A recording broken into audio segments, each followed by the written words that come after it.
at that. You know, you don't get to see him dance very often in later times. I like to see the old hoofer come out. And there's the stance.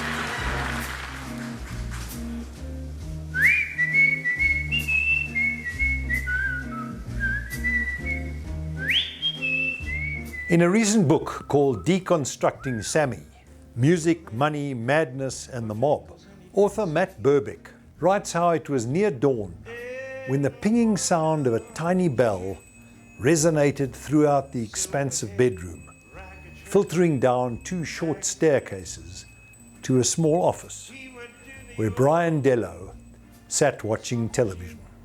The bell startled Brian, who was dozing following another all-night vigil. He jumped out of his chair and rushed up the stairs to the bedside of Sammy Davis Jr.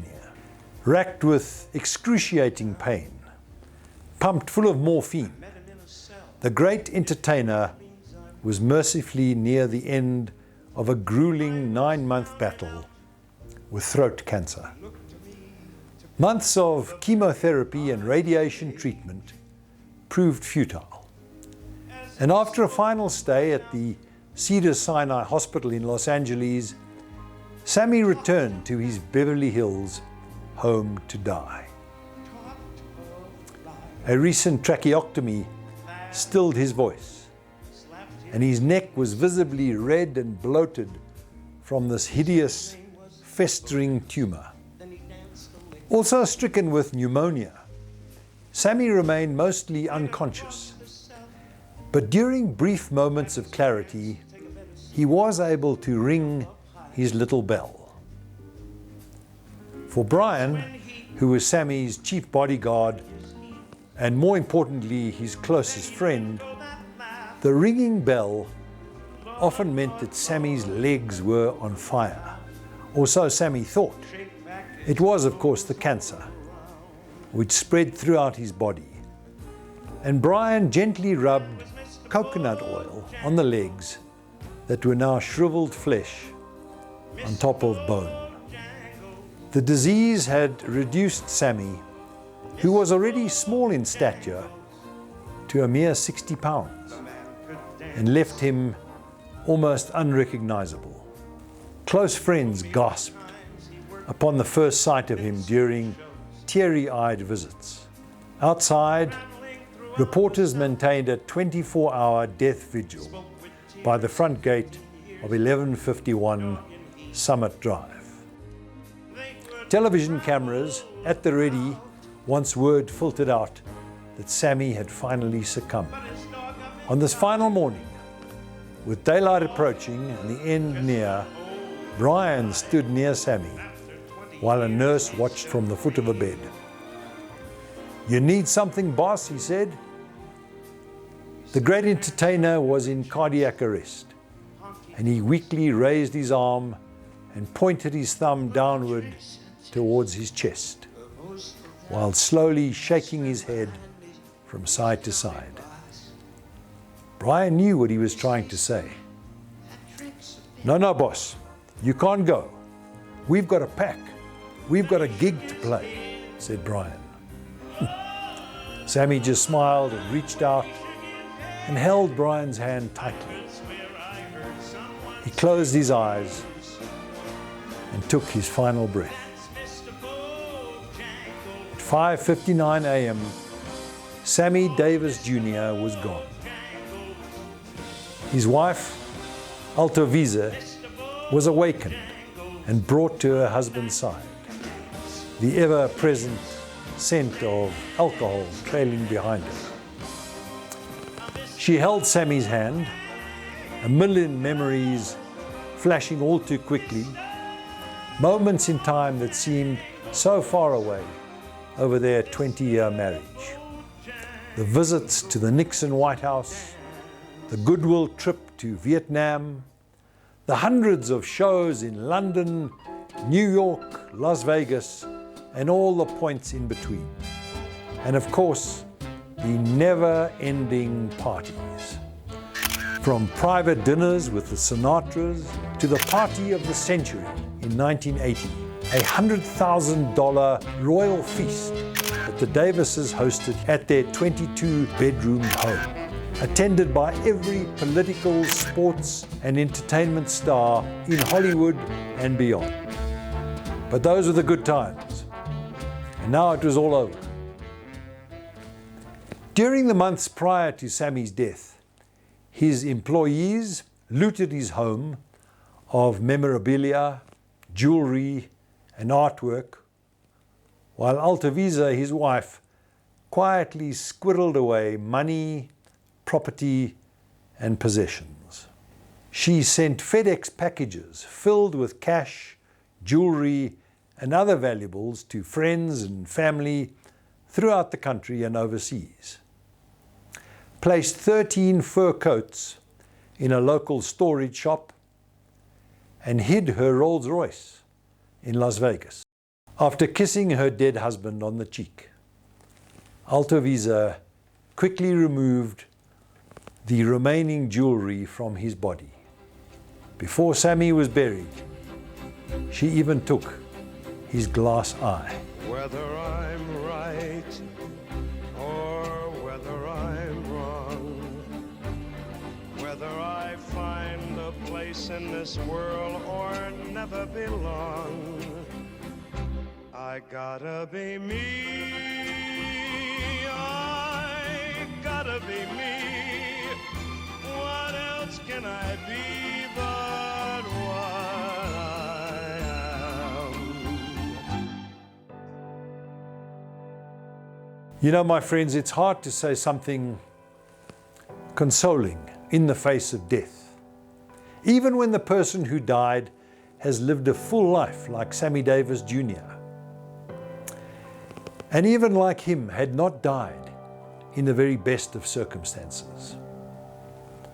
There aren't many words that are helpful in a situation like this, but the few that we have say what needs to be said, even if on that day, when death is still so raw, they don't yet bring much emotional consolation. What's to be said in the face of a death like this? Simply that this person is now in more loving, more tender, gentler, safer hands than ours. That there's a mother on the other side to receive him and give him the nurturing that he still needs, just as there was a mother on this side when he was born. You know, no one is born except into a mother's arms. And that's a great image that we need to keep before us in order to more healthily imagine death. Now, what more precisely is this image? Few images are as primal and as tender as that of a mother holding and cradling her newborn baby. Indeed, you know, the words of the most renowned Christmas carol of all time, Silent Night, were inspired by precisely this image. Father Joseph Moore, a young priest in Germany, had gone out to a cottage in the woods on the afternoon of Christmas Eve to baptize a newborn baby.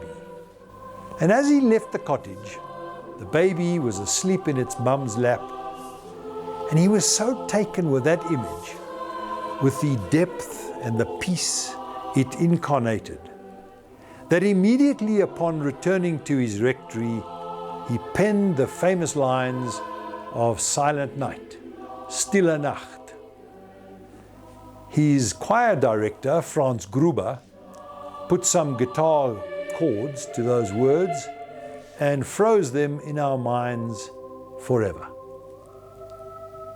The ultimate archetypal image of peace, safety, and security is that of a newborn sleeping in its mother's arms.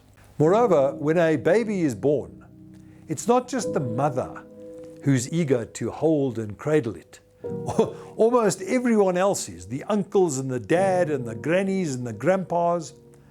Perhaps no image then is as apt, as powerful, as consoling and as accurate in terms of picturing what happens to us when we die and awake to eternal life as the mother holding and cradling her newborn child. When we die into the arms of God. And surely we received with as much love, with as much gentleness and tenderness as we were received in the arms of our mothers at birth. Moreover, surely we are even safer there than we were when we were born here on earth. I suspect too that more than a few of the saints will be hovering around, wanting their chance to cuddle this newly arrived baby. So it's okay if we die before we're ready, still in need of nurturing, still needing someone to take care of us, still needing a mother, just like Sammy. We're in safe hands, nurturing, gentle hands. And that can be deeply consoling. Because, death renders every one of us an orphan. And daily, there are people dying, young, unexpectedly, less than fully ready, still in need of care themselves. All of us die eventually, needing a mother still. But we have the assurance of our faith that we will be born into safer, more nurturing hands than our own. However consoling as that may be, it doesn't take away the sting of losing a loved one to death. Nothing takes that away, because nothing is meant to take that away. Death is meant to indelibly scar our hearts, because love is meant to wound us in that way. I'd like to end with a quote from that great theologian, Dietrich Bonhoeffer, who puts it this way. He says, "Nothing can make up for the absence of someone we love. It is nonsense to say that God fills the gap. God doesn't fill it, but on the contrary, God keeps it empty, and so helps us to keep alive our former communion with each other, even at the cost of pain. The dearer and richer our memories, the more difficult the separation. But gratitude changes the pangs of memory into tranquil joy. The beauties of the past are born, not as a thorn in the flesh, but as a precious gift in themselves." God bless you. And to all the people who said the prayers for me, God bless us all. Thank you.